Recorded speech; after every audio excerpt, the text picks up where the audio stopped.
Hello everyone, and welcome to the Quantpedia Explains Trading Strategies video series. Today, we will discuss avoid equity bear markets with a market timing strategy. Hello everyone, my name is Radovan Vojtko, I'm CEO of Quantpedia. Today I would like to discuss some market timing strategies that try to avoid equity bear markets. Now, trying to avoid equity bear markets and try to time the equities is one of the most common or cornerstone strategies that most of the portfolio managers try to do.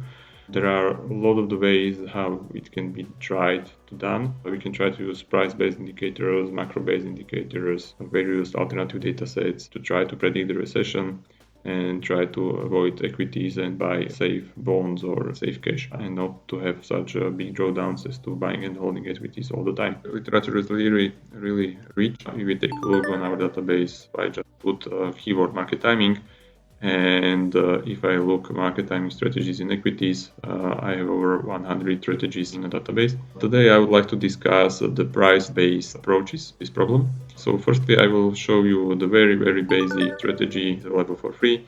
It's called pair switching. It's a rotational asset strategy. It's trying to form the portfolio out of the two assets and trying to find whether it's better to invest into short-term or long-term bonds or into equities in very easy or simple way. So the strategy is very flexible. We can use stocks, funds, ETFs as an investment vehicle. The investor can use two Vanguard funds as investment vehicles, one equity fund and one government bond fund. Usually the funds have a negative correlation as they are usually proxies for the two negatively correlated asset classes.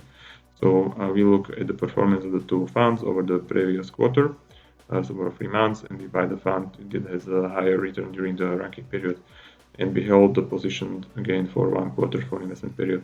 At the end of the investment period, we repeat the calculation. So there's a very simple tactical asset allocation. As you can see, it has nice performance over 20 years, but it had some problems in 2022 as short-term bonds or government bonds had the bear market at the same time as US equities. So rotating from US equity into US bonds didn't help a lot. That's how the market timing or trend following strategies usually look like. There are a lot of related papers to this strategy and to other similar strategies using the trend following filters. We started to write articles. Split the article into 3 parts. We are at the moment reviewing the market timing strategies based on the price signal, on macroeconomic signals, and on the yield curve indicator, and we plan to mix all of them into one coherent strategy that can be used to time and avoid equity bear markets. So in this video I will discuss the first article that's about the price-based strategies. So in this and in the next 2 videos we will discuss the macroeconomic indicators and then yield curves, and then we will mix all of those together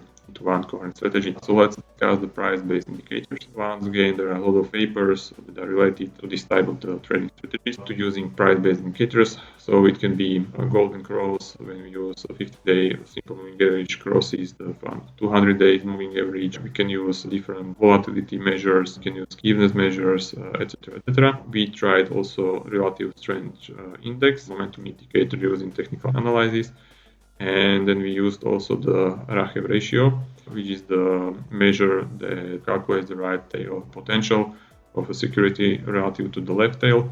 So it's defined as a ratio of 2 conditional valued risk values followed. That's the multiple price-based indicators that we tried, and we ran the horse race to check out which one is the most promising from the price-based indicators. Try to predict the upcoming recession. We did the test on the period from April 1927 until June 2020 on 95 years of the data. So here is the performing of the benchmark. So that's the strategy when we only buy and hold equity market. All the performance is on a risk-adjusted basis or cash-adjusted basis. So that's the performance over the cash return, or that's the performance adjusted by inflation, because inflation usually has the same percentage terms as a cash long-term average.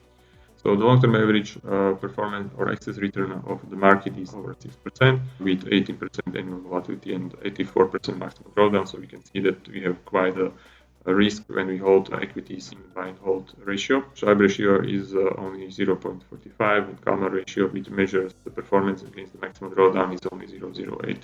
Now we tried a naive market timing strategy to buy equities when they are over the 200 days moving average, and do not hold anything if they are under 200 days average.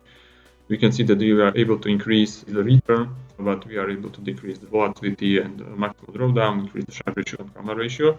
And that's, let's call it, this naive strategy holding the equities over 200-day moving average. It can be considered as a benchmark for all other market timing strategies, so we can compare all other market timing strategies to this one. So then we tried golden cross, we tried the timing through the volatility, trying using the skewness. From all of those, only the golden cross was, I would say, a little promising, but it was not so good as a classical 200 days moving average. Very simple market timing strategy. The other two that are interesting was using the relative strength index or using the Radovan ratio that we described. Both those strategies had nearly the same performance as the naive or market or just the buy and hold strategy.